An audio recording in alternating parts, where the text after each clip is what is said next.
Aujourd'hui sur Media Moula, le podcast qui explore le futur des médias sous l'angle de la monétisation et de la croissance, on va justement parler du futur et de la monétisation des sites de recommandation.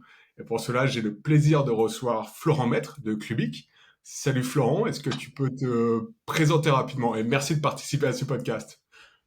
Salut Ronan, bonjour à tous. Déjà, c'est un plaisir de participer à ce podcast. Je vais me présenter rapidement. Donc, Florent Maître, moi je suis un Lyonnais, j'ai 43 ans et je suis le président de la société Clubic SS, éditrice de Clubic.com. Je vous parle rapidement de Clubic et de la reprise, mais j'ai enregistré un podcast il y a quelques semaines, donc toute l'histoire est disponible dans notre podcast, donc on va essayer de se concentrer sur le sujet du jour. Yes. Bah écoute, justement, je mettrai le lien, c'était super intéressant. Tu as parlé environ 1 heure sur le podcast Scale to Sell et tu reviens effectivement sur la reprise de Clubic, sur toute l'histoire, etc. Ouais, c'est super intéressant. Je mettrai le lien. Pour éviter de faire trop de redites, je pense qu'on peut passer rapidement sur la reprise. Mais est-ce que tu peux justement nous en dire juste quelques mots quand même pour ceux qui n'iraient pas Allez, au en podcast? quelques mots, même si je vous invite vraiment à écouter le podcast, qui est paraît-il, est riche en anecdotes. Moi, ça fait 20 ans que je fais de l'édition de services web et également mobile. J'ai un parcours plutôt classique, école de commerce, business school, puis première expérience dans les médias au sein du groupe Lagardère. Et ensuite, j'ai travaillé chez Canal+, j'ai lancé des services de VOD, canalplay.com à l'époque. Et puis j'ai rejoint le groupe M6 en 2007 pour m'occuper d'abord de ce qu'on appelait les services Internet mobile, donc c'était avant l'iPhone. Et rapidement, j'ai pu prendre de nouvelles fonctions au sein de l'équipe lyonnaise. Comme je le disais, je suis lyonnais, j'étais donc à l'époque au siège à Neuilly, et j'ai eu l'opportunité de rejoindre l'équipe lyonnaise pour piloter ce qu'on appelait les portails thématiques à Lyon. Donc j'avais 4 sites sous ma responsabilité, donc le BIC. Et en 2017, changement de stratégie au sein du groupe M6, recentrage sur le core business, la VOD, le streaming, et donc ils se sont séparés d'un certain nombre d'activités. Et pour le petit soir, on a lancé la première LBO, enfin MBO, si on est dans les termes techniques, donc reprise par les managers financés par de la dette, après avec l'aide d'un fonds d'investissement, et donc on a été les premiers managers à reprendre l'activité du groupe M6, et je crois qu'il y en a eu une petite dizaine depuis. Voilà. Et donc depuis 2017, Clubic est devenu une société indépendante. Édité toujours à Lyon, on a commencé avec quelques personnes. Aujourd'hui, on est une vingtaine de personnes. On fait 4 millions de chiffre d'affaires avec un EBITDA de 25% et on a des ambitions de développement sur la France, mais pas que. Aussi, on regarde ce qu'on pourrait faire international et puis bien sûr quelques acquisitions qui pourraient nous aider à consolider notre offre de service. Ok. Parce qu'aujourd'hui, Clubic, c'est pas encore un groupe média. Vous éditez uniquement clubic.com. Ouais, Vous c'est avez souvent une d'autres. question qu'on me pose. En fait, on s'est posé souvent cette question-là quand on a repris Clubix, c'est est-ce qu'il faut qu'on devienne un groupe média, est-ce qu'il faut qu'on développe une marque? Et en fait, les deux déjà sont pas incompatibles, mais c'est pas tout à fait la même approche. Quand vous développez un groupe média, je donne un exemple tout bête, mais nous on a un CMS propriétaire qu'on a refactoré il y a quelques temps. Bah, c'est moins facile de prendre des sites WordPress quand vous n'êtes pas sur WordPress, quand vous avez votre propre CMS. Donc il y a ce type d'approche-là compte. Et après, il faut pas sous-estimer que faire des acquisitions, se transformer en groupe média, c'est pas tout à fait le même métier que éditer une marque. Donc depuis qu'on a repris, on a plutôt fait un gros focus sur Clubic, peut-être parce qu'aussi je gérais 4-5 marques et je sais aussi ce que c'est que gérer 4-5 marques avec des équipes transverses, de la transversalité. Ça a beaucoup de choses, ça a beaucoup de points positifs, mais c'est aussi beaucoup de complexité. Et je dirais que nous aujourd'hui, on utilise surtout la puissance du focus, c'est-à-dire que toute l'équipe est focus, les dirigeants sont focus, donc on est sur le développement de la marque. Pour autant, on parle de scale to sell ou de scale de manière générale. Voilà, dans notre marché qui est quand même un marché mature, aujourd'hui, si vous voulez doubler le chiffre d'affaires, en organique c'est compliqué, si vous faites des acquisitions, bah forcément ça va plus vite. Donc je dirais que c'est un peu une réponse de Normand, mais notre focus aujourd'hui c'est sur la marque Ludic, mais on n'écarte pas, tous les jours on a des dossiers qui passent voilà, sur des médias, mais pas que, des services aussi. Voilà. Ok. Est-ce que tu peux nous donner un peu des chiffres sur Clubic aujourd'hui au niveau de la croissance sur ces dernières années, sur le nombre de visiteurs uniques, Ouais, bien sûr. l'équipe, tu as déjà dit, tu as une vingtaine de personnes. Alors, bah déjà, on est reparti vraiment enfin, vous l'aurez aussi plus d'infos dans le podcast dont on parlait, mais c'est vrai que on est reparti quand même d'une marque qui était franchement abîmée, pas par, on va dire, je dirais par deux choses, par la monétisation un petit peu trop intrusive, on va dire ça comme ça, notamment publicitaire. Je pense que c'est pas anodin quand un groupe média reprend une marque et remet un peu ses bonnes pratiques, qui sont des bonnes pratiques hein, de monétisation, mais ça marche pas partout. Il y avait beaucoup de formats intrusifs et donc on a un peu dégradé l'expérience. Ça c'est le premier point. Côté SEO, on était encore avec un SEO très fort, parce que marque iconique, 20 ans de nom de domaine, avec une structure plutôt bien faite, et assez peu de personnes au début, puisqu'on avait repris 6 collaborateurs plus 2 dirigeants, donc on était 8 personnes, une petite dizaine de personnes avec les stagiaires au début. Première année, premier exercice, on a sorti, alors c'est un exercice de 18 mois, puisqu'on a repris en avril, donc on a fait un exercice 18 mois. On a généré un peu plus de 3 millions de chiffre d'affaires. Donc, on va dire 1 million sur les premiers 6 mois et 2 millions sur le reste de l'année. Et après, on a eu un gros accélérateur qui était le Covid, qui nous a permis à la fois de pivoter sur le content to commerce dont je vais vous parler, et qui fait partie des sujets de développement aujourd'hui encore, et d'accélérer aussi sur le recrutement avec, on va dire 3-4 recrutements par an. On a fait une année 2020 assez exceptionnelle, puisque je crois qu'on a fait 3,6 millions de chiffre d'affaires, avec un EBITDA record, je crois que c'était 30 ou 40% d'EBITDA. Donc là, on commençait à se dire, bon, bah c'est cool, on a redressé, le modèle économique tient la route. 2021, on a fait un pas vers le groupe média, si on parlait tout à l'heure. On a essayé de lancer une nouvelle marque qu'on avait repris aussi dans les différents noms de domaine, marque de jeux vidéo. On s'était dit à l'époque, bon, JV.com, ils sont rachetés par Webedia, le JV, ça reste quand même un secteur porteur, il y a peut-être une place à prendre, en reprenant un peu la recette publique. La réalité, c'est que bah, ça n'a pas marché. Ça n'a pas marché aussi bien, les contenus étaient de qualité, l'audience était au rendez-vous pour le coup, on est monté rapidement à 2 millions de visiteurs, alors pas Nielsen, hein, c'était à l'époque SimilarWeb, donc pour une relance de site, ça a monté vite.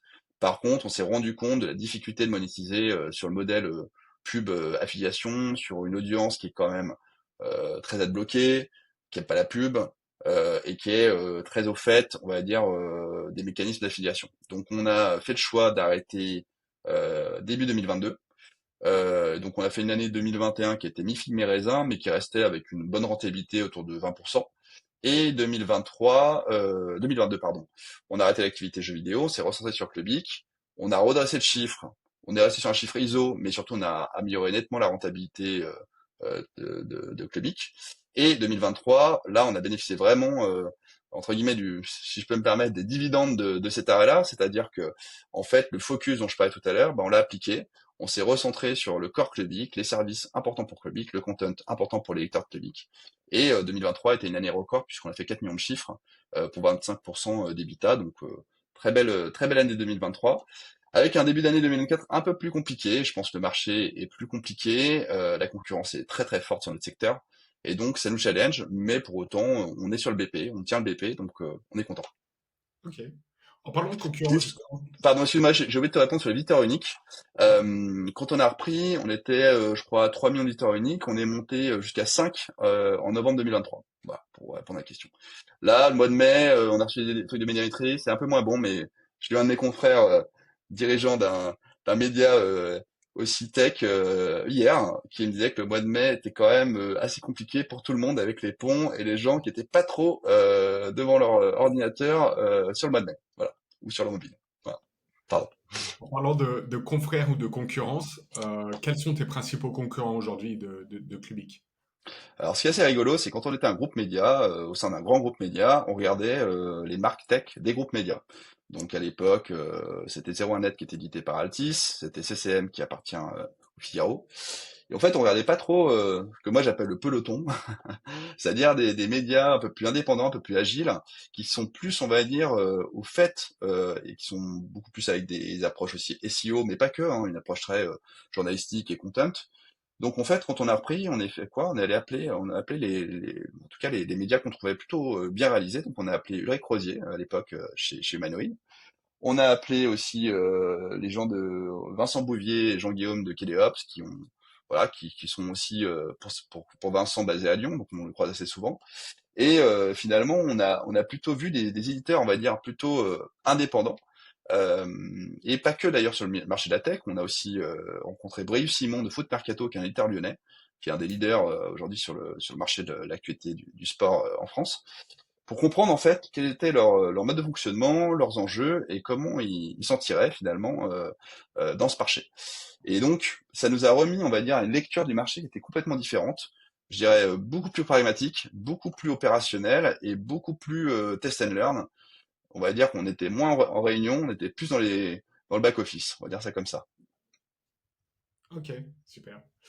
Et aujourd'hui, justement, donc vous présentez Clubic comme un site de recommandation. Ouais. Est-ce que tu peux partager quelle est la vision du site, quelle est la valeur pour l'internaute et quelle est ta vision, la mission de Clubic aujourd'hui pour l'internaute? Alors déjà, nous, on est reparti de l'ADN de la marque. On n'est pas des, comment dire, nous, on est des repreneurs. Donc, on n'a pas vocation à transformer Clubic en quelque chose de différent. On était plutôt, quand on a fait la reprise avec Philippe Dunoyer, qui est mon associé, Richard Dos Anjos, qui est directeur technique, et puis nos associés investisseurs, qui sont les anciens fondateurs du site. On a fait un peu une charte, entre guillemets, entre nous. Alors, c'est pas le pacte d'associés, hein, ça a fait une charte un peu sur c'est quoi les grands piliers de la reprise, c'est quoi les fondamentaux sur lesquels on va s'appuyer pour développer la marque. Donc le premier point pour nous, il y avait un sujet sur l'expérience, on va dire en manière générale, et dans l'expérience, c'est la qualité du contenu et la pression publicitaire. On s'était rendu compte à l'époque d'M6 que effectivement les bonnes pratiques que vous pouvez avoir sur un site féminin ou sur un site de VOD sont pas les mêmes que sur une audience tech qui est beaucoup plus, on va dire déjà, je pense, connaisseuse des mécanismes de monétisation et puis qui aime bien quand même, qui comprend qu'il faut gagner de l'argent et qu'une boîte doit gagner de l'argent, mais il faut pas pousser entre guillemets le curseur trop loin. Donc premier point, l'expérience clubique, donc à remettre au centre du jeu. Donc ça se traduit par un nouveau CMS et par une refonte là de notre techno front en React.js. Donc on vient de le sortir il y a quelques jours sur les pages intérieures. La homepage est encore sur du vieux code, mais ça ne saurait tarder. Je pense qu'en septembre, on va y avoir quelque chose de sympa qui dévoilera plus la proposition de valeur justement de Clubic. Deuxième point sur la charte un peu de début, c'était la communauté. Je pense la singularité de Clubic, je parlais de proposition de valeur, je pense qu'il y a pas tant de sites tech en France qui ont une communauté aussi engagée et aussi importante que nous. Et là-dessus, en fait, pareil, je pense qu'on les avait un peu dépriorisés parce que bon, s'il y avait des trolls, parce que ça commentait, on dirait il y a trop de pubs, l'autoplay, la vidéo. Mais en fait, on les écoutait peut-être pas assez. Donc on s'est remis à les écouter, on s'est remis à les interroger, on s'est remis à faire des journées de la communauté où on invitait des lecteurs qui venaient, on leur présentait des maquettes, leurs attentes, etc. Euh, Ça c'est le troisième, c'est le deuxième point. Et le troisième point, on voulait être une boîte. Alors nos associés sont en mode entreprise libérée, on n'y est pas du tout hein, chez Clubby, voilà. Mais on voulait avoir une boîte qui favorisait, une bonne qualité de vie professionnelle et personnelle. Donc nous, le télétravail, on n'a pas attendu le Covid pour le mettre en place. Le mode hybride, c'est déjà en place. Je pense qu'on est quand même dans les boîtes qui proposent le télétravail le vendredi. J'en parlais avec un confrère il y a pas longtemps en me disant finalement c'est une grosse preuve de confiance parce que le vendredi c'est quand même une journée qui est de manière générale plus calme, mais pour nous c'est pas du tout un sujet. Le sujet c'est plutôt quels outils on met en place, quels indicateurs on peut mettre en place pour s'assurer que tout le monde est au rendez-vous sur ces missions. Pour répondre à ta question sur la recommandation de produit et ce qu'on veut être, donc on est reparti des fondamentaux qui sont les trois piliers que j'évoquais. Et ensuite, on s'est dit finalement, on a envie d'être une plateforme, mais en fait, on est d'abord un média d'actualité. Donc en fait, si on fait le curseur full plateforme, qu'est-ce qui va se passer? Bah, les gens qui viennent lire Clubic, qui ont leurs petites habitudes tous les matins à lire les fresh news qui tombent, ils vont être déçus, ils vont être malheureux. Donc faut pas les oublier ces gens-là. Donc il faut pas être sur quelque chose de rupturiste, il faut être dans une évolution. Donc il faut garder une production de content et de fresh et de news et de content assez importante. Pour la petite histoire, on est monté jusqu'à 60-70 contenus par jour l'année dernière. Donc on a une capacité de production qui est énorme. Ça veut pas dire que les contenus sont pas de qualité, mais il faut quand même que voilà, c'est un gros volume de production. Et en même temps, on s'est dit plateforme, ça veut dire quoi? Ça veut dire en fait essayer de casser les silos qu'on a avec nos différents services. D'un côté le téléchargement, d'un côté les guides d'achat, d'un côté les tests, pour proposer une expérience un peu unifiée autour de la recommandation produit, parce que finalement, quand vous recommandez un logiciel, un produit, une télé, un smartphone, au final, en termes de fonctionnalité, en termes d'expérience, c'est assez proche. Donc, c'était plus en fait casser les silos, qui étaient plus en fait des silos, je dirais, liés à l'histoire de la marque, qui était au début, on était un site de content, après il y a eu un site de il y a eu un service de téléchargement, après il y a eu un comparateur de prix, après il y a eu des guides d'achat. Tout ça venait un petit peu s'empiler, et c'est ce qu'on voit d'ailleurs dans pas mal de nos confrères, hein. Vous regardez le menu, hein, on a tous le même menu. Là, l'idée, c'est d'arriver à quelque chose de beaucoup plus simple et d'unifié. Et il y a un mot que j'aime beaucoup, un proverbe que j'aime beaucoup, que Jeremy Howard, un de mes associés fondateurs de Clubic, nous sort beaucoup, c'est simple is beautiful, c'est-à-dire arriver à proposer une expérience la plus simple et la plus fluide et la plus rapide possible. Et quand on fait ça, on pense même pas à Google et aux policiers de Google, hein. On se dit en fait, c'est juste nous-mêmes en tant qu'utilisateurs, c'est ce qu'on attend voilà, d'une plateforme. Et donc la recommandation produit, bah, tout le monde en fait, mais tout le monde n'en fait pas de manière, je dirais, indépendante, authentique et experte. Quand vous mettez 9,9 sur 10 à un service qui est juste là parce qu'il vous file un gros CPA, j'ai envie de vous dire, vous n'êtes pas vraiment dans l'authenticité, dans l'expertise, dans l'indépendance. Vous êtes dans la business. Et je le comprends. Il y a plein de gens qui le font et je ne dis pas que c'est mal. Je dis juste que c'est pas notre mode opératoire. Nous, ce qu'on essaie de faire, c'est quelque chose qui est pérenne dans le temps, c'est-à-dire qu'il y a une proposition de valeur qui, quelque part, change pas au gré du vent, même quand Google vous met un taquet, même quand c'est dur au niveau de la pub.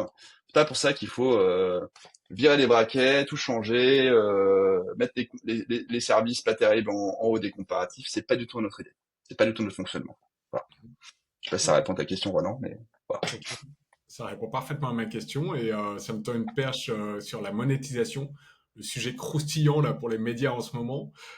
Est-ce que tu peux nous faire un état des lieux actuel de la monétisation de Clubic et ensuite on passera D'accord. peut-être au futur. Comment vous voyez la Ouais. monétisation dans les prochaines années? Alors je pense que c'est bien de parler juste enfin, quelques secondes du passé. D'où venait Clubic, où en est Clubic et où va Clubic. D'où vient Clubic? On était quand même sur un modèle publicitaire. Publicitaire parce que à l'époque, les plateformes captaient pas encore toute cette valeur qui maintenant, je pense, capte l'essentiel de la valeur aujourd'hui sur la publicité online. Beaucoup d'opérations spéciales, beaucoup de compagnies directes, gré à gré, etc. Il y avait les comparateurs de prix dont je parlais tout à l'heure, qui ont été un énorme accélérateur au niveau business parce que avant Google Shopping, vous aviez un comparateur hébergé sur un domaine public, vous pouviez comparer. Alors, c'était pas la comparaison, vraiment le service était à l'époque un vrai service utile pour l'utilisateur. Donc, comme je le dis, on est quand même dans la continuité de ce qu'on a fait. Et donc, la promesse était simple, c'était comparer les prix, acheter le moins cher. Donc maintenant, vous avez plein de services qui font ça, Google fait ça maintenant. Mais voilà, ça c'était le point de départ. Quand on a repris, on s'est dit la publicité reste importante. Par contre, il faut faire de la publicité raisonnée. Donc, je prends l'exemple de la vidéo chez Clubic. Vous pouvez allumer Clubic là quand je parle. Il n'y aura pas d'autoplay ni sur mobile ni sur desktop quand vous allez sur une actu. Je vous invite à aller voir tous nos confrères qui font ça. Moi, je trouve qu'au niveau expérience, et surtout souvent, il y a une pub vers un content qui a rien à voir avec le contenu sur lequel vous êtes. Donc, voilà, la publicité, on s'est dit, en fait, on va pas refaire les erreurs du passé. Donc, on s'est dit quoi? On s'est dit deux choses. Il faut qu'on maîtrise la stack programmatique, parce que ça, c'est le futur. Et deux, il faut qu'on maîtrise le gré à gré, parce que, en fait, plus il y aura de campagne directe de qualité, plus ça permettra d'avoir une expérience satisfaisante pour nos lecteurs. Donc, on s'est associé, enfin, sur la partie régie, on s'est associé à Humanoid et au groupe Futura pour créer une régie commune. Ça, c'était en 2019 de mémoire. On a arrêté l'année dernière parce qu'on a fait le choix d'internaliser. Je vous expliquerai après sur le futur. Et on a travaillé avec Opti Digital. Alors je leur fais un peu de pub, mais franchement ils sont super bons. Donc si vous écoutez, appelez-les, appelez Magali, appelez Sébastien, c'est des tueurs sur la problématique. Ils ont une stack qui est dingue et surtout des outils de pilotage qui sont vraiment qui redonnent la main aux publishers sur en fait pression publicitaire, quels sont les emplacements qui gagnent de l'argent, quels sont ceux qu'il faut virer, comment vous placez vos placements au niveau publicité. Donc ça, c'était le deuxième volet sur la pub. Et le troisième point, et ça, big up Ulrich Rosier, je le cite, Content to Commerce, en fait, il nous dit, mais les gars, il y a un truc là qu'on fait, nous, c'est pas juste des bons plans, c'est en fait, c'est arriver à proposer des contenus de recommandations avec de l'affiliation. Et c'est pas tombé dans l'oreille d'un sourd, en l'occurrence de l'oreille de Philippe, qui était un expert sur l'affiliation. Et à cette époque, bah là, c'était 2019-2020. Autant vous dire que c'était le Far West. Pendant les soldes, pendant Black Friday, il y avait Clubic, il y avait Frandroid et il y avait Presse Citron. Et pendant 2 ans, ben c'était cool, on était tout seul à faire du content to commerce. Et puis bizarrement, petit à petit, 2020-2021, des groupes commençaient à arriver, les West France, notamment eux parce qu'ils sont plutôt bons hein, là-dessus, il y a pas à dire. De plus en plus de grands médias commençaient à externaliser cette production de content via des agences, mais ils géraient ça comme un service. un service, et j'y reviendrai, c'est toute la différence entre ce qu'on fait et ce qu'ils font, c'est que nous, on n'est pas un média sur lequel on grève des services, c'est qu'on essaie d'avoir un média euh, qui aussi recommande, on va dire, de manière intelligente et je dirais qu'on aime bien dire, c'est consommer intelligemment. Consommer intelligemment, j'y reviendrai, c'est pas juste acheter et faire une bonne affaire, c'est aussi quelque chose de durable, quelque chose qui tient la route. J'y reviendrai. Donc ça, c'était le situation lors de la reprise. Et le futur, alors le futur, hein, je serais bien prétentieux de vous dire à quoi il ressemble, mais il y a quand même je dirais qu'il y a deux gros axes devant nous qui s'ouvrent à nous. Je dirais que le content to commerce maintenant, c'est devenu du business as usual. C'est plutôt du récurrent. Aujourd'hui, on voit bien que le brand content reprend de la valeur, notamment sur les médias. Le brand et je dirais les opérations spéciales. Nous, on le voit, on fait une belle OP avec Nvidia en ce moment. On a des discussions avec Verisure sur de l'alarme connectée, etc. Créer des univers de marque au sein des marques, on va dire, de qualité, référentes, qui ont pignon sur rue, où les gens ont confiance, parce que c'est le mot que je vais dire beaucoup dans cette deuxième partie de podcast. En fait, je pense qu'il y a quand même eu un gros déficit de confiance pendant le Covid, avec beaucoup de sites qui se sont lancés, des pure players de l'affiliation, les meilleurs trucs, quoi que ce soit.com, qui, je pense, j'en parlais tout à l'heure, mettaient des notes aux plus grosses commissions CPA, mettaient des meilleures notes et classaient. Ça marche, mais en fait, c'est du court terme parce qu'au bout d'un moment, les gens, en fait, ils vont acheter le service, ils vont être déçus, ils vont dire, en fait, c'est de la merde. Je me suis fait rouler, donc je tiens plus en compte. Le problème, c'est que ça a créé un peu un déficit, je pense, sur tout le marché. Ça a eu un effet collatéral assez négatif parce qu'en fait, on a été tous mis, bon, ben en fait, si meilleur-truc.com fait ça, est-ce que Clubic ou les autres font ça? Et j'y reviendrai, c'est justement ce qu'on essaie de démontrer, c'est que nous, on essaie, en tout cas, de meilleure façon possible, de pas tomber dans ce panneau-là. Parce que c'est du court terme et nos associés nous le rappellent assez régulièrement que le court terme, quand t'as une boîte, c'est pas la bonne approche. Donc le brand content, c'est un vrai sujet et du coup, j'expliquais tout à l'heure qu'on a une régie externe et on a fait le choix d'internaliser la commercialisation avec deux responsables commerciaux. Annabelle sur la partie service et Mamie qui nous a rejoint sur la partie produit et qui sont là, on va dire, pour intégrer un peu plus, enfin, les opérations au sein du média et moins je greffe un service sur le média. Ça prend bien, on a signé plein d'OP, on est super content, on a plein de marques qui nous suivent, donc on est ravis. Deuxième sujet, alors, de développement, hein, c'est pas business as usual, c'est quand même les plateformes. Quand on est un média aujourd'hui, ce qu'on appelle le off-site, c'est essentiel. Vous êtes une marque en fait, vous n'êtes pas juste un website. Donc comment votre marque, vous allez pouvoir la porter déjà pour toucher de nouveaux utilisateurs. Donc sur des plateformes qui peuvent être un peu loin de votre corps d'audience. Hein. Très honnêtement, TikTok, Clubic, il y a un sacré méta Clubic, on est à peu près dans le même, on va dire, profil d'audience. TikTok, pour ceux qui ont des enfants qui nous écoutent, voilà, vous savez que c'est plutôt quand même plus jeune. Pour autant, c'est des audiences qui connaissent pas forcément la marque, mais dont les parents connaissent la marque, et donc la marque quand même, la notion de marque est importante. Et donc aujourd'hui, la question, c'est comment on arrive à faire l'extension d'audience, comment on arrive à intégrer des plateformes. Je parle des plateformes sociales, mais ça peut être aussi des plateformes vidéo, hein, Twitch et autres, dans des dispositifs 360 avec le website, la marque pour la confiance, les plateformes pour aller chercher du reach, et bien sûr la vidéo qui est un gros enjeu sur les années qui viennent pour parce que c'est le média de demain, donc voilà, on doit y aller. Ok.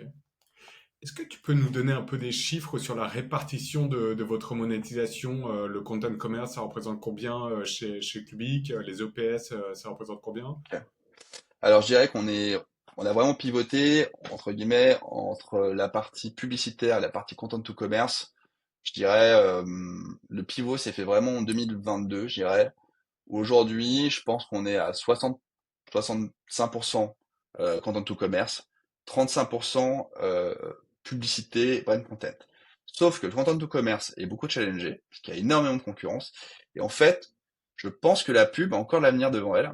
J'aurais pas dit ça il y a 3 ans, quand le content to commerce explosait.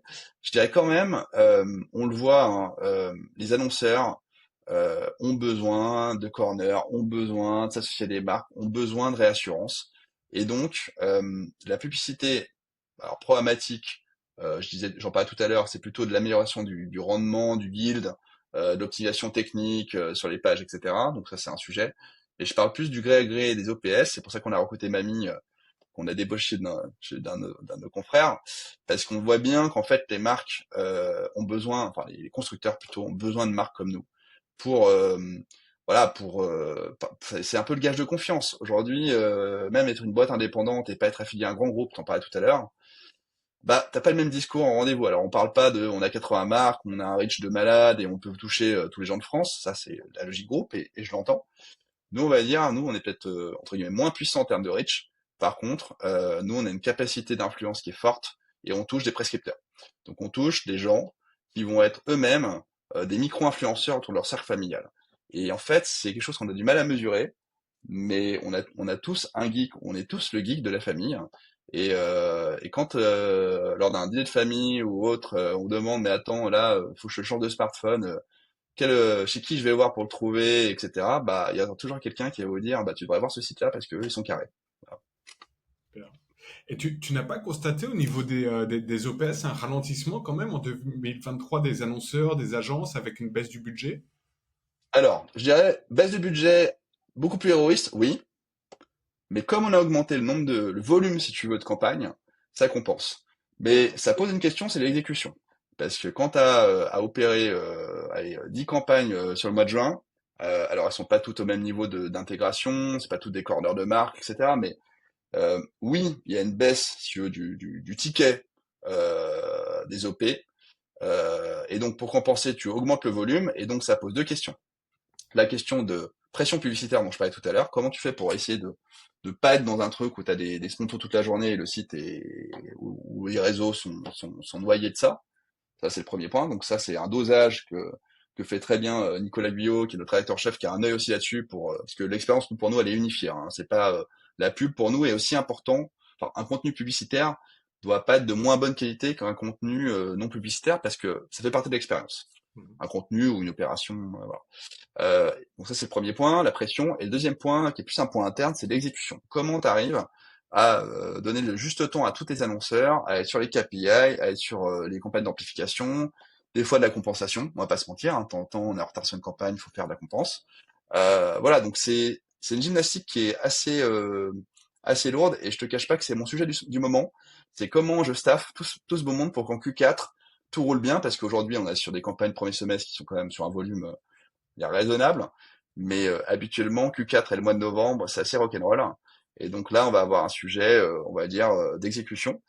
Et je glisse un petit point, on n'écarte pas non plus les acquisitions. Je parle de devenir un groupe média. On regarde des dossiers, mais ça sera à la sauce clubique. Donc c'est pas entre guillemets, voilà. Si on fait une acquisition, ce sera à la sauce clubique avec les valeurs clubiques et le mode up de clubique, tout en étant dans la continuité de la marque et dans le respect de ses utilisateurs, et de ses lecteurs, lectrices. D'accord. Et au niveau du staffing, vous, pour les grosses périodes comme le Black Friday ou le Q4, comme tu disais, Ouais. vous Bah, je recrutez dirais que nous des aujourd'hui, externes? ouais, bah, enfin, aujourd'hui, on a une vingtaine de collaborateurs internes, et après, je dirais qu'on travaille avec 5-6 pigistes permanents, de manière générale, avec plus de deux, trois rédacteurs freelance, on va sur une trentaine de personnes, on va dire, en flux normal. Faut quand même payer tout ce beau monde, donc faut quand même sortir un chiffre d'affaires tout en restant rentable, parce que moi, je fais partie de ces entrepreneurs qui veulent la croissance, mais croissance sans rentabilité, ça marche pas. Une boîte pas rentable, ça marche pas, et tôt ou tard, ça marche pas. Donc la rentabilité, pour moi, est un KPI clé. Après, c'est une question de, voilà. Donc, sur une période, on va dire, relativement calme, effectivement, on est sur ce volume-là. Sur les opérations type Black Friday, je pense qu'on double, pas la partie interne, mais la partie externe. Voilà, que ce soit sur les métiers de production de content, que ce soit sur les métiers de community management, que ce soit sur des métiers de trafficking. Je pense que là, c'est en mode, tout le monde est, voilà, tout le monde est mobilisé. Alors, on s'amuse à dire on pensait que ça durait du 1er novembre au 15 décembre, mais en fait, je dirais plutôt il y a un petit trou pendant Noël, et après ça repart avec les soldes, le CES, qui pour nous aussi est un gros événement éditorial, soldes d'hiver, donc en fait, en général, le tunnel il commence le 15 octobre, et on sort du tunnel le 15 février, quoi, à peu près. Voilà. Donc en général, le séminaire et le séminaire début d'année et les entretiens annuels, c'est plutôt fin février, début mars chez nous quand on sort du tunnel. Voilà, grosso modo. Pas de vacances. Bah si, attendez, nous on est une boîte quand même, on a des RTT, les collaborateurs, petite boîte qui a des RTT, je le dis, hein, parce que J'étais avec, avec quelqu'un il y a pas longtemps qui me disait, ouais, mais sur le social, chez Clubic, on pourrait améliorer. J'ai bien sûr qu'on peut améliorer plein de choses. Mais n'oubliez pas quand même qu'on est une petite boîte, vous avez l'RTT, vous avez un intéressement, euh, vous avez plein d'avantages sur le télétravail, etc. On a même possibilité de travailler à l'étranger chez Clubic. Je le note pour si on cherche un dev front, hein, si jamais il y a quelqu'un qui veut m'appeler, il n'hésite pas. On a même ouvert cette possibilité-là. On a un de nos devs qui a travaillé 15 jours en Thaïlande, qui a prolongé ses vacances. Alors c'est fait en bonne intelligence, avec des horaires qui sont cadrés, il faut qu'il y ait une bonne connexion, etc. Et voilà, je veux dire, nous, on considère que les collaborateurs qui sont bien ont des bonnes qualités de travail, en général, ils sont performants et ils sont fidèles. Donc, plutôt comme ça. Et puis, évidemment, la passion. C'est un métier de passionné. Je veux dire, si vous n'avez pas la tech, ce que j'ai souvent en entretien, c'est même pas la peine de venir chez nous, hein. Enfin, je veux dire, si vous n'êtes pas un peu passionné par le métier et par le secteur, ça va être compliqué. Pour l'anecdote, moi, j'ai travaillé dans un site de sport quelques mois, hein, j'avais bien aimé.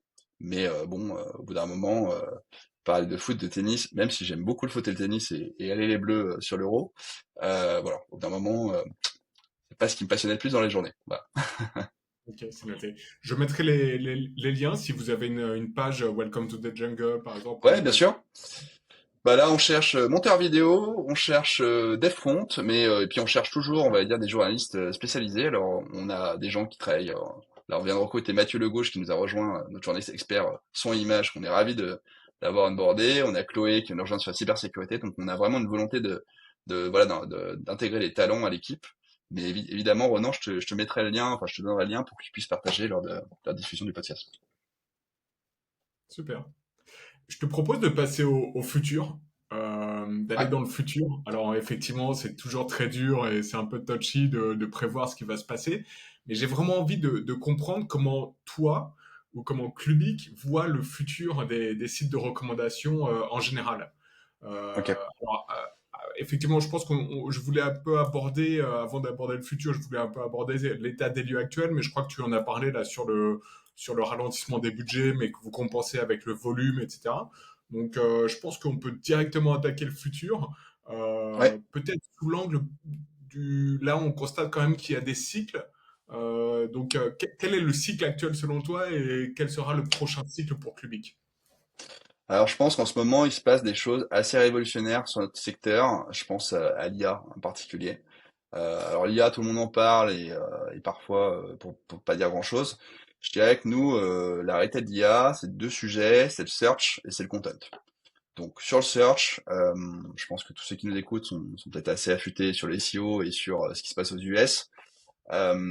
C'est pas anodin ce qui se passe, c'est-à-dire que Google se transforme de plus en plus en moteur de réponse, ça on le savait, que les réponses soient aussi intégrées dans l'écosystème Google.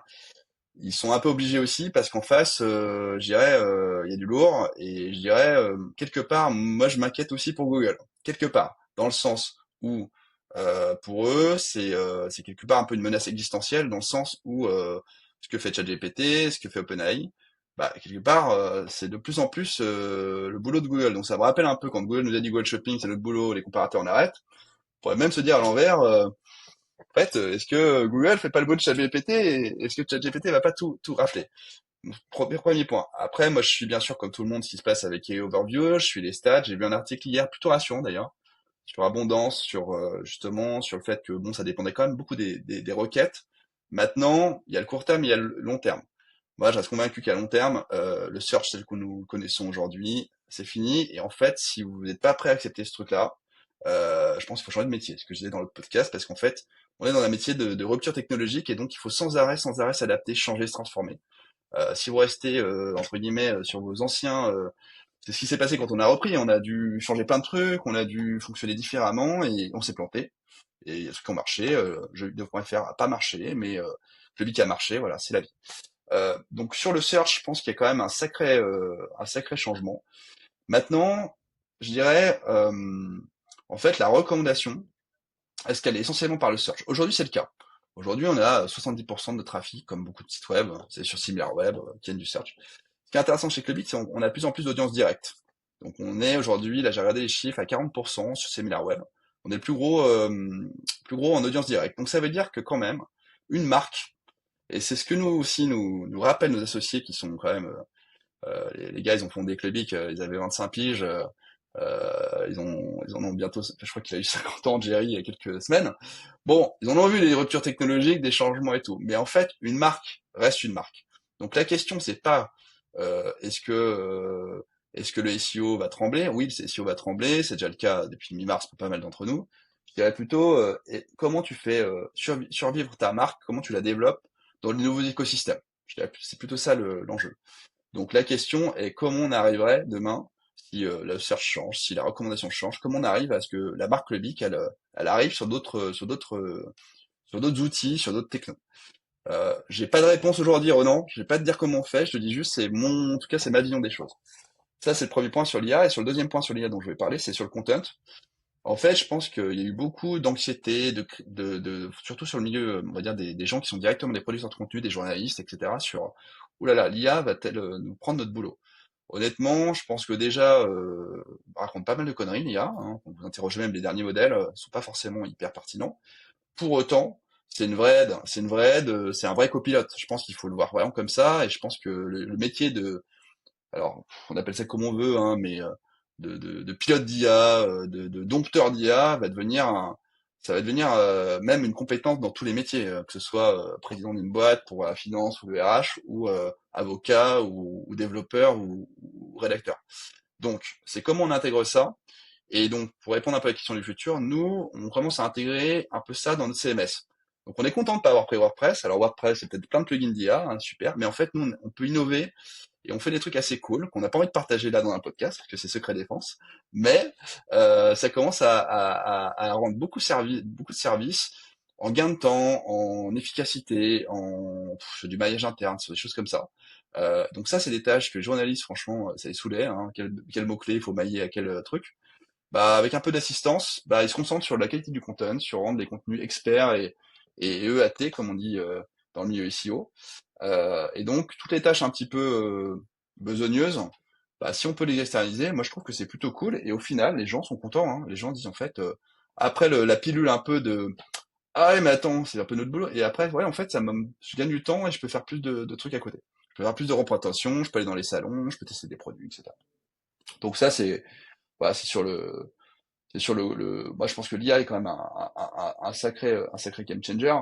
Après, sur le futur, comment te répondre? Enfin, c'est difficile comme réponse, mais je dirais presque c'est plus un état d'esprit de s'adapter au futur que de trouver des réponses immédiates. Enfin, franchement, si quelqu'un arrive à dire de quoi le futur, à part Nostradamus, je serais ravi qu'il m'appelle et qu'il me contacte et d'aller, j'inviterai à déjeuner parce que j'aimerais bien tout savoir. Mais la vérité, c'est qu'en fait, c'est plus une capacité à innover, à s'adapter et j'irais à pas avoir trop peur du changement. Moi, je suis allé aux US en début d'année pour le CES et pour un salon affiliate marketing. J'ai rencontré pas mal d'éditeurs, de publishers américains. Et déjà, je me rappelle avec Clément Grandjean du Manoïd, on commençait à se dire putain, pardon, les, le CERF va changer, ils vont nous bouffer du trafic, c'est pas bon. Et puis je discutais avec des mecs de PC Mag ou je sais plus, j'avais PC Mag, Chip.de aussi, un site allemand. Je discutais avec eux et tout, et puis ils disaient non mais attends, nous c'est normal en fait, ça change. C'est quoi ton plan quoi? Donc en fait c'est plutôt une capacité de résilience, une capacité d'adaptation que vraiment te dire demain de quoi le futur sera fait. En tout cas, les grandes tendances pour moi c'est l'IA, et je dirais le truc dont j'ai parlé tout à l'heure, le futur pour moi c'est retrouver la confiance. On faisait une réunion associée il y a pas longtemps. On se disait en fait, qu'est-ce qui va survivre au final? Les sites de confiance, les gens qui font du bon taf, parce que à la fin, qu'est-ce qui va faire que les gens vont continuer à aller sur votre marque, continuer à aller sur Clubic, etc. Bah, c'est la confiance qu'ils ont dans la marque, confiance qu'ils ont dans l'équipe, et la confiance, ça paraît être très facile, c'est très dur à acquérir, c'est très facile à paumer. Et donc nous, on fait un travail là tous les jours, tous les jours, tous les jours, même sur des bons plans, là c'est les soldes, comment on peut débunker les bons plans, parce qu'en fait, il y a des bons plans, ils ne le sont pas. Et donc, plutôt que de dire c'est un bon plan, allez-y les yeux fermés, c'est plutôt de dire bon, ce truc-là, bon, ok, il est plutôt cool, bon, ok, il a des inconvénients, par contre, il y a des alternatives, alors c'est peut-être moins cher, c'est peut-être pas 5G, le smartphone est peut-être 4G, pas 5G, mais peut-être que tu as besoin en Ardèche que d'un téléphone 5G, 4G et pas 5G. Donc c'est comment tu arrives en fait à rendre service et amener de la valeur au user. Et je pense qu'à partir de là, si tu fais ça, il peut avoir des ruptures technologiques. Je pense que tu es quand même bien armé pour les affronter.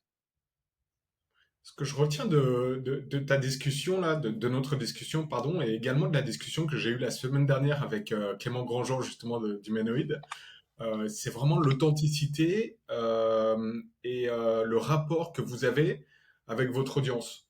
Et c'est ce qui, selon moi, fabrique, entre guillemets, des marques médias fortes et résilientes.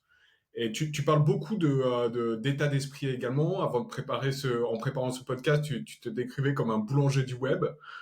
J'aime bien l'expression. Est-ce que cet état d'esprit, tu trouves qu'il est très différent en France par rapport aux États-Unis? Vu que tu as indiqué que tu étais allé sur le Affiliate Expo aux Ouais. États-Unis, qu'est-ce que tu as vu Alors, j'ai pas la là-bas prétention de qui connaître. est très différent de Ouais. l'écosystème français? Alors, j'ai pas la prétention de connaître très bien le marché, mais j'ai fait une expérience professionnelle aux États-Unis. J'ai fait 6 mois là-bas, donc j'étais dans une boîte américaine pendant 6 mois. Donc j'ai quand même, alors qu'il y avait rien à voir en société de transport, rien à voir avec ce dont on parle aujourd'hui. Par contre, il y a un état d'esprit, je dirais, de résilience et de comment dire, et de d'innovation qui est propre quand même aux Américains.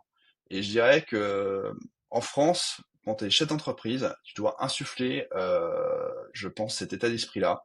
Parce que honnêtement, quand tu vois tes chefs de rubrique qui voient les courbes de trucs, qui voient qu'ils font du super boulot et que ça se traduit pas en résultat, eh ben, il faut quand même être là et il faut, comment dire, absorber le stress et donner de l'énergie. Alors ça, c'est sympa de dire ça, mais en fait, comment tu fais dans la pratique? Nous, on a utilisé un outil qui s'appelle les OKR. Je t'en ai parlé, je crois, quand on préparait ce call, il me semble, qui est un outil en fait de pilotage et de management qui permet en fait de définir tes objectifs stratégiques. Ça pourrait être, je donne un exemple, retrouver la confiance, être le site de confiance, le média de confiance dans la recommandation produit en France. Et ensuite, tu travailles à un niveau intermédiaire qui est ce qu'on appelle les key results, qui sont des indicateurs intermédiaires. Donc, c'est pas des KPI. Alors, pour ceux qui aiment je vous invite vraiment à lire de la documentation et j'ai un très bon contact qui sera ravi que je te mette en relation si vous êtes intéressé là-dessus, qui est consultant là-dessus et qui nous accompagne et que je vois cet après-midi justement sur le sujet et qui va en fait mettre au niveau des équipes, on va définir collectivement à partir des valeurs de la boîte, de l'état d'esprit, des objectifs stratégiques qu'on va décliner après en key results et ces key results vont être un peu les indicateurs, les thermomètres qui permettent de voir si on va dans la bonne direction ou la mauvaise direction. Je prenais l'exemple des notes dans les comparatifs. Si vous mettez 9,9 sur tout, truc de merde, parce que le client vous a dit je te file $100 de CPA, le truc c'est que en fait vous allez faire une action qui va probablement aller à l'envers du key result qui reste à définir, hein, qui va vers l'objectif final qui est d'être une plateforme de confiance. Donc, et à partir de là, dans les équipes, vous avez une grande, grande liberté sur tous les projets qui peuvent influer ces key results. Donc finalement, le jeu, c'est tous les 15 jours faire des reviews de key results et voir si en fait l'équipe, collectivement, qui sont en télétravail, au bureau, etc., en fait, dans leur quotidien, dans leurs idées, et donc dans leur innovation de leur métier, va faire influer ce key result qui va contribuer à l'objectif stratégique de la boîte. Et donc l'innovation, c'est pas juste se dire, le décréter, ça c'est un peu le syndrome des grosses boîtes. Et franchement, il y a plein plein de trucs cool dans les grosses boîtes. Moi j'ai beaucoup adoré mes 10 ans chez M6, c'est une super boîte, j'ai appris énormément de choses. Par contre, il y a un grand écart entre la direction et les opérations. C'est pour ça que je me qualifie comme boulanger du web. Là, ce matin, j'étais dans le CMS, hein. J'étais pas dans les dossiers M&A, etc. Donc je suis retourné vraiment sur quelque chose de très pratico-pratique parce que je voulais voir si les gens avaient bien commencé à bien contribuer sur des sujets qui pouvaient influer le key result qu'on avait défini. Donc c'est un exemple très concret d'innovation, c'est à partir d'une trame un peu en cascade, c'est comment tu donnes de la liberté aux équipes, parce que au final, c'est le chef de rubrique Logitech, c'est le rédacteur chef adjoint, c'est le dev qui va innover, hein. Moi, j'ai 1000 trucs à faire dans la journée, j'adore hein, l'innovation, c'est ma passion. Mais alors, je me suis un peu amusé parce que le week-end, j'innove un peu quand je m'ennuie et quand ma femme me voit pas parce qu'elle m'engueule un peu de travailler le week-end hein, et de pas être avec les enfants, comme beaucoup de papas. Mais en tout cas, voilà, je me suis amusé à faire un petit test dimanche soir et puis lundi matin, j'ai partagé notre responsable SEO, à notre responsable qui gère les sujets d'IA et voilà. Donc, il faut aussi montrer l'exemple. Mais en tout cas, il faut donner, je dirais, le cadre de jeu aux équipes pour innover et avec encore une fois, la confiance, c'est pas juste vis-à-vis des users, c'est faire confiance aux gens de la boîte et le droit à l'erreur. Alors moi, souvent, je dis quand même une fois, enfin, on peut se planter, hein, Et si on se plante 2 fois sur le même truc, là, je commence à être un peu plus, voilà, ça commence un peu plus à me, à me titiller. Mais je dirais le droit à l'erreur, c'est tellement fondamental. Et pour revenir sur ta question des Américains, je pense qu'il y a un truc aux États-Unis, pardon. Je crois que j'essaie de me rappeler, c'est try fast, fail quick, quoi. En gros, faut vraiment essayer. T'as le droit de te planter. Par contre, si tu te fais rapidement. Tu t'attends pas 3 mois avant de couper le truc. Et si je fais le parallèle avec JFR, je pense que, en fait, on nous a reproché d'avoir coupé trop vite quelque chose. On aurait pu prendre plus de temps. On aurait pu même céder à un autre groupe, ce truc-là. Mais en fait, on a fait quick parce qu'il fallait se recentrer. Et donc, c'est un exemple concret de l'état d'esprit. Euh, voilà, try fast, fail quick, quoi. Et si possible, success. Mais bon, ça, je le souhaite à tout le monde, mais c'est pas toujours facile. Voilà. Ok. Ok, là, c'est quelque chose que j'ai utilisé également quand j'avais mon site. Et je l'ai fait un peu en solo. Et je pense qu'une personne qui puisse me coacher là-dessus, ça m'aurait beaucoup aidé. Parce que c'était un peu parti dans tous les sens. Donc, effectivement, si tu as une recommandation de la personne qui vous aide, je pense que c'est particulièrement adapté aux médias. Ça s'adapte à toutes les boîtes, en fait. Euh, c'est une stratégie qui a été développée Ouais, par Google. ça s'adapte à toutes les boîtes. Ouais, ouais, Netflix et Google les utilisent, tu vois. Je me suis retrouvé en rendez-vous avec un contact Google qui me dit, ouais, c'est pas dans notre KR, tu vois, on parlait d'un sujet, donc ça sort ça vient quand même des boîtes tech US. Je dirais que c'est aussi cool et puissant que c'est difficile à faire. C'est extrêmement difficile à faire. C'est extrêmement difficile à mettre en œuvre. Et donc nous on l'a fait. On l'a fait avec nos petites mains, en mangeant des sandwichs avec Philippe, on m'attend des webinars. Je me rappelle d'Asana à l'époque, tous les midis, on essayait de comprendre comment des startups en scale-up arrivaient à faire ça. On l'a mis en place. On a vu que ça créait ça stimulait vachement l'équipe, ça créait vachement l'innovation. Quand on a vu notre gars, il nous a dit bon les gars, super, mais en fait c'est pas du tout des Dockers, vous avez fait Skyrim. Enfin bref, on n'était pas dans la méthode. Euh, et là, en fait, on a compris un truc, c'est que c'est un travail collectif, c'est un travail itératif, et ça s'improvise pas. Donc oui, oui, avec plaisir. Si vous voulez être mis en relation avec, il s'appelle Thomas. Voilà, je le ferai avec plaisir. Voilà. Super. Est-ce que tu as 5 minutes pour les questions de fin? Je sais que tu es, un peu pressé entre deux meetings. Est-ce que tu as encore cinq Toujours minutes? disponible. Ouais, ouais, toujours disponible avec plaisir. Ok, bon, c'est parti, merci. C'est gentil. Quel est l'outil ou le service que tu rêverais d'avoir là pour ton activité de média et qui n'existe pas encore? Alors, j'allais te répondre sur un outil, mais je viens de le mettre en place, qui était un outil d'analytics assez puissant, qui permettait d'y voir clair depuis la fin enfin, on a arrêté Google Analytics, on est passé sur Matomo, donc on avait besoin d'un petit pilotage. Je dirais, euh, si je devais pousser cet outil-là, qui est un outil extrêmement puissant sur la connaissance de l'audience et sur des recommandations post-publication, un outil de prédictif sur des contents pour s'assurer que nos contents sont dans les galets de Google, avec un certain nombre de critères qu'on aurait, un outil prédictif, pas un outil d'analyse post-publication. Donc plutôt sur de la partie analytics et recommandations content. Donc, sur les tendances de recherche à travers les moteurs, à travers les réseaux Ouais, sociaux. tout à fait, ou même de manière peut-être plus simple, qu'est-ce qui peut manquer à cet article pour le rendre l'article meilleur sur le sujet du marché? Pas simplement parce que c'est du contenu original que vous produisez, etc., mais en termes de, voilà, de structuration, en termes d'information, en termes de, souvent nous on fait de l'itération, c'est-à-dire qu'on publie, on analyse, on monitor, on a la recommandation, on optimise, et c'est plus dans un cycle itératif. Ce qui serait génial, c'est dans mon CMS qui s'appelle Marty, comme Marty McFly, puisqu'on est très inspiré il s'appelle Back to the Future, pardon, je dis une bêtise, le Baco s'appelle Baco to the Future. Et donc, on l'appelle aussi Marty, c'est son petit nom. Dans Marty, j'aimerais pouvoir avoir un bouton qui me prédit exactement si mon article, mon test, comment je peux alors je parle pas, d'Urtex Guru, je parle pas de ce truc-là SEO, hein. Je parle vraiment en termes de contenu, qualitatif pour des vrais utilisateurs et pas pour Google, quoi. Même si Google tend vers de plus en plus à vouloir avoir des contenus qui sont orientés utilisateurs. Mais nous, on tombe pas dans le panneau de faire des contenus pour Google. C'est bien sûr Google est un moyen, mais c'est pas une fin. À la fin, c'est des lecteurs. C'est pas Google qui nous lit. Ok, super.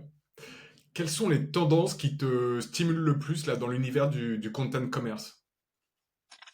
Alors, les tendances qui me stimulent, bah, je dirais le software. Le software, le software, c'est comment dire? C'est un océan bleu.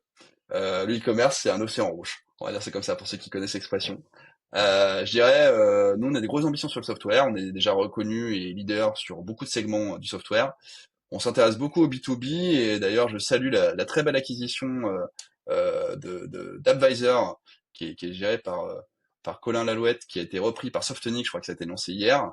Et je pense que il va aller sur les plates-bandes des J2 et des autres plateformes de reconnaissance de logiciels B2B aux US qui ont été repris par des petites boîtes comme Gartner, etc. Moi, j'ai mon beau-frère chez Gartner, il me disait qu'ils s'en servent beaucoup aussi dans leurs analyses aussi sectorielles, etc. La fameuse matrice. Et donc, je pense que le software, il y a un potentiel énorme parce que en fait, dans la tendance de digitalisation, que ce soit à toutes les échelles de la société, on parle d'IA, je pense que le software a vraiment des belles années devant lui. Le e-commerce, évidemment, c'est passionnant, mais bon, il faut aussi prendre la big picture. Je veux dire, aujourd'hui, l'inflation, c'est une réalité. Tout le monde est passé SP+, et donc tout le monde n'achète pas un smartphone à chaque fois qu'il y a une nouvelle génération. Donc le e-commerce, on est plutôt sur comment on travaille sur la durabilité, et là on fait un nouveau partenariat avec Back Market, que je salue. On fait confiance, un bon dispositif. C'est vrai que je parlais tout à l'heure, consommer intelligemment. En fait, on va pas se mentir, notre boulot, recommander des produits, il peut y avoir des produits qu'on optimise, qu'on répare, la réparabilité, tout ça, mais il y a beaucoup de produits qu'on pousse à acheter. Par contre, on peut acheter intelligemment, je pense qu'on le fait tous. Moi, je parlais hier j'ai une Apple Watch 6 et je me disais, ah, l'Apple Watch Ultra elle me fait vraiment de l'œil, je la trouve. En fait, je me suis vraiment posé la question de est-ce que j'en avais besoin de cette et donc non, je vais pas la prendre. Mon Apple Watch répond à mes besoins. Donc ça veut dire aussi qu'il y a une prise de conscience à tous les niveaux de la société qui est est-ce qu'on a vraiment besoin de tous les objets, même si on est aficionado de la tech.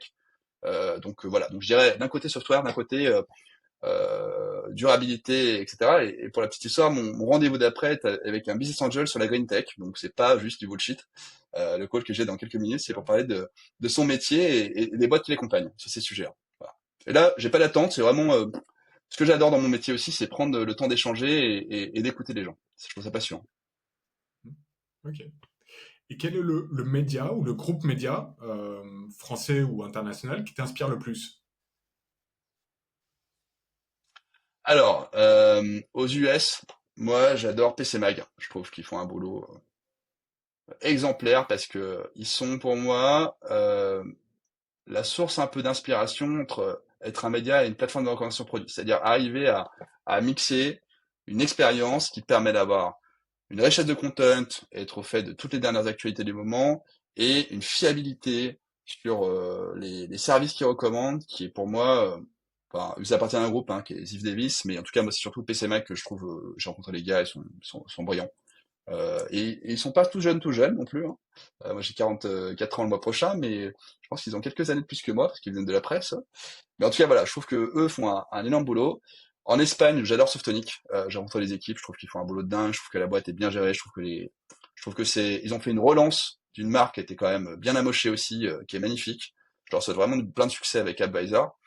Et en France, je fais un peu le faillot, mais moi je trouve que le groupe M6, c'est les meilleurs, en tout cas sur la partie médias, vidéo. Je trouve que c'est une boîte, malgré le départ du grand chef, hein, moi j'ai vraiment beaucoup bossé avec toutes les équipes et tout. Je trouve qu'ils font un boulot de dingue. Et donc c'est pas parce qu'on a repris Clubic ou qu'on est parti chez M6 que j'ai pas une énorme comment dire admiration pour le boulot des équipes, notamment sur la partie innovation, sur la partie VOD. Et je pense que même si Netflix, même si Amazon Prime sont des gros poids lourds, je pense qu'ils font un énorme boulot, ils sont très bons et j'en souhaite beaucoup de succès dans leur nouveau service M6+. Super. Demain, tu ne gères plus Clubic. On ne sait pas pourquoi, mais ça arrive. Quel est le média que tu rêverais de lancer? Oula, ça c'est une question. Alors je pense que je resterai dans le média, ça c'est sûr, parce que en fait c'est un métier de passion. Moi je suis dans les médias depuis 20 ans. C'est une vraie bonne question. Je j'ai pas la réponse parce que j'ai pas la réponse à tout, mais je pense que je fais un coaching là en ce moment qui est au début un coaching pro, mais qui va un peu plus sur justement plus sur le perso et sur connecter on va dire tes valeurs personnelles avec ta vie dont ta vie professionnelle. En tout cas, la green tech, ça me parle. Savoir, c'est pas green tech pour faire de l'écologie à tous les étages, mais c'est comment la tech peut rendre les choses un petit peu, on va dire, avoir un impact positif. On va dire c'est comme ça.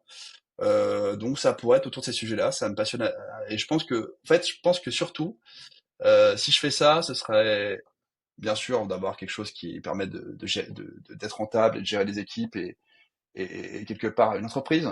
Mais je dirais que la notion d'impact, même si c'est très galvaudé et que tout le monde veut faire ça, je pense que commence à me titiller. Parce que je suis père de famille, parce qu'on voit le monde tel qu'il est, et puis que quand on est à un petit niveau entre guillemets, on peut tout changer un petit quelque chose dans ce qu'on fait, bah autant le faire quoi. Voilà. C'est pas mal, je pense. Je vois quand même quelques articles passés sur effectivement la durabilité des médias en ce qui concerne par exemple l'utilisation des serveurs, ouais, des ressources en fait. Et c'est un sujet qui commence à ouais, bien prendre de l'importance, je pense, dans plein de niveaux dans différents secteurs et dont les médias font partie. Donc je pense qu'il y a, ouais, il y a des beaux sujets à traiter. Ouais, et puis je pense que c'est quand même c'est dans les médias, mais pas que. Moi, j'étais au concert de Coldplay il y a quelques jours. J'ai eu la chance d'aller voir à Lyon la Groupama, super d'ailleurs. Je vous conseille si vous l'avez jamais fait d'aller les voir.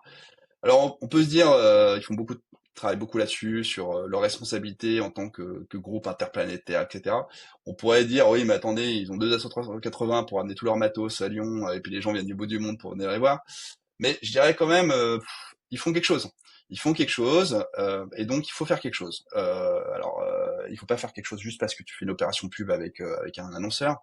Je dirais, nous, on l'a travaillé avec l'équipe en séminaire, qui était vraiment comment on décrit notre vision et quelle est notre mission. Et donc notre mission, c'est aider les utilisateurs en tout cas, à choisir des produits et consommer intelligemment. Pour nous, c'est vraiment consommer intelligemment et à consommer dedans. Donc on se ment pas, on n'est pas en train de se dire, voilà, on n'est pas là juste pour. Mais consommer, c'est pas que acheter. Consommer, c'est aussi une notion de durabilité. Voilà, mon exemple de l'Apple Watch 6, je pense que je vais la garder jusqu'à ce que l'écran soit cassé. Et honnêtement, ça me va très bien. Je le vis très bien avec elle, elle me convient. C'est pas la dernière en date. Et voilà, et donc je dirais que c'est un peu ça. C'est après comment je peux optimiser mon OS, comment je peux optimiser mon téléphone pour la batterie, pour des choses comme ça. Et donc on va développer pas mal de formats autour de ça, sur des formats auto pour voilà, pour essayer de aider un peu les gens à consommer intelligemment. Après votre truc il est pété ou vous le faites piquer, ben ouais, je veux dire, bon, à un moment faut passer à la caisse. Voilà. Ok. Dernière question, tu as parlé des recrutements, tu as parlé également tu vois passer quelques dossiers pour des acquisitions. Est-ce que vous cherchez d'autres partenaires ou des contacts particuliers dans l'industrie des médias en ce moment? Bon, j'ai pas mal de contacts, hein, j'ai pas mal de gens qui m'appellent. Je dirais, en fait, il y a le milieu des médias et il y a le milieu des services des médias pour les médias. Ce qui m'intéresse particulièrement en ce moment, c'est comment des services peuvent créer de l'engagement pour les médias. C'est un sujet qui m'intéresse particulièrement parce que la notion d'engagement est importante dans cette bataille de l'attention. On peut avoir du bon content, on peut avoir des sites rapides, on peut avoir une bonne expérience, etc. Mais en fait, l'attention, elle est, tout le monde essaie de la capter. Et donc, comment arriver à créer de l'engagement, comment créer voilà, des fonctionnalités même communautaires. Je parlais de ça au début de réunion. Ça m'intéresse particulièrement. Et après, sur les médias, c'est tellement on se connaît tellement tous, tout le temps, on se revoit. Je dirais que c'est plus une grande famille, presque, que alors, une famille avec des cousins des fois que vous n'avez pas envie de voir, mais et puis des cousins que vous aimez bien. Mais en tout cas, voilà, c'est quelque chose qui est quand même beaucoup plus fermé, alors que la partie comment créer des services, comment arriver à créer de l'engagement sur nos plateformes et avec notamment nos nouvelles technos qui va nous permettre de greffer plus facilement des services tiers, bah ouais, c'est quelque chose qui pourrait m'intéresser, effectivement. Parce que il y a eu un peu de lag et Pas de souci. c'est bon. Ok, super. Bah écoute, je mettrai ton, si tu me donnes l'autorisation, je mettrai ton profil LinkedIn. Est-ce que c'est le meilleur Avec- moyen pour te... Oui, oui, alors bah, en général, c'est ce que je fais. Tu leur dis de me contacter avec plaisir sur LinkedIn. Moi, j'ai l'habitude de repartager. Alors, je vais essayer d'espacer un peu parce que je veux pas non plus être en mode trop podcast sur podcast. Donc, je sais pas quand est-ce que tu publies ton côté, mais voilà, ça juste que je vais espacer un peu avec l'autre, histoire que voilà, que ça soit pas, tu vois, il y a le personal branding, puis il y a aussi un peu l'humilité. J'ai pas non plus envie d'être sur les LinkedIn toute la journée. Donc, si ça te va, je le ferai plutôt début juillet, tu vois, une semaine, quelques jours après ta publication, comme ça tu laisses tourner sur tes trucs Ça marche, et puis super. je Bah relayerai. écoute, j'espère que... Ok, super. Bah, merci beaucoup. Bon, j'espère que C'était une c'était super discussion et pas trop. Ouais, ouais, t'as trouvé ça cool? T'as trouvé ça intéressant? ouais, super, super, vraiment. Et je suis pressé de voir comment Clubic va se développer. Et je suis sûr qu'on arrivera à trouver d'autres thématiques pour un prochain épisode. Avec plaisir en tout cas, Ronan, et merci de m'avoir contacté en tout cas pour cet exercice qui est pas simple, mais qui est très cool, je trouve. Donc, merci encore à toi. Merci à Salut toi, Ronan, Florent, et bonne journée. bon avec la tech. Eh ben, on va parler Green Tech là. Business Angel là. Allez, bye bye. Ciao.